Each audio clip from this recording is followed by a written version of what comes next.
ба шӯъбаи вазорати корҳои дохила дар ноҳияи Хувалинг бо ариза марди 32 солаи сокини ноҳияи мазкур муроҷиат намудааст ки саҳнаи 2 феврали соли 2024 тахминан соати 01:30 шахсони номаълум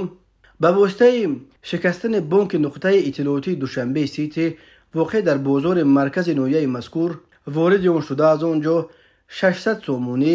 ва 6 адад телефонҳои мобилии гуногун тамғаро ки арзишашон 14 000 сомонӣ ташкил медиҳад дуздида аз ҷои ҳодиса ғайб заданд. ҳангоми гузарондани чорабиниҳои оперативии ҷустуҷӯӣ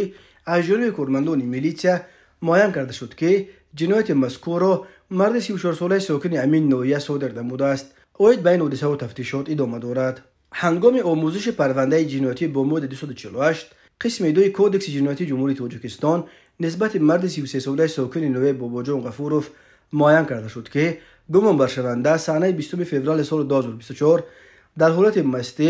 дар назди бинои Яхмоси Зебонисо воқеъ дар ҳудуди шаҳраки Ғафурови ноҳияи мазкур қарор доштанаш ошкоро бо истифодаи зӯроварӣ аз тарафи марди 41 солаи сокини ҳамин ноҳия як адад телефони мобилии тамғаи Samsung A22 ки арзишаш 2470 сомониро ташкил медиҳад тасарруф намуда аз ҷои ҳодиса ғайб задааст. аз рӯи ҳодисаи мазкур тафтишот идома дорад. шоми 8 марти соли 2024 тахминан соати 19:40 ронандаи автомашинаи боркаши тамғаи Mercedes Benz Салимов Амирҷон соли таваллудаш 1999 сокини шаҳри мазкур ҳангоми ҳаракат дар кӯчаи Зебонисои шаҳри Хуҷанд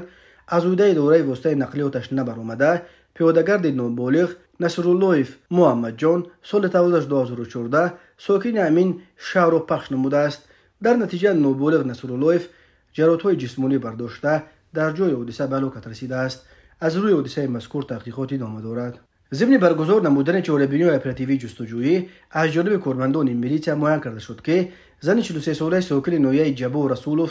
моҳи апрели соли 2019 то моҳи августи ҳамон сол дар ҳудуди шаҳри Хуҷанд бо роҳи фереб ба боварии марди 34 солаи сокини шаҳри мазкур даромада аз ӯ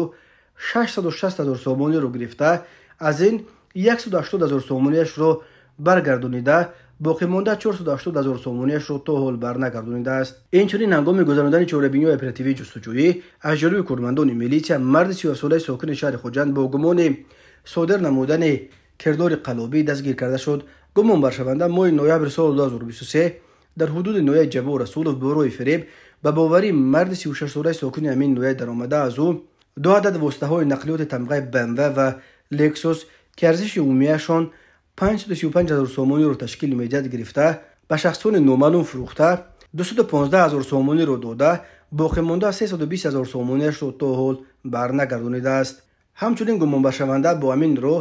дар ҳудуди шаҳри Хуҷанд ба боварии марди 39 солаи сокини ноҳияи Ҷабор Расулов даромада аз ӯ 2 адад воситаи нақлиёти тамғаҳои Lexus ва Toyota Camry ки арзиши умумиашон 465 000 сомониро ташкил медиҳад гирифта, ба шахси номаълум фурӯхта,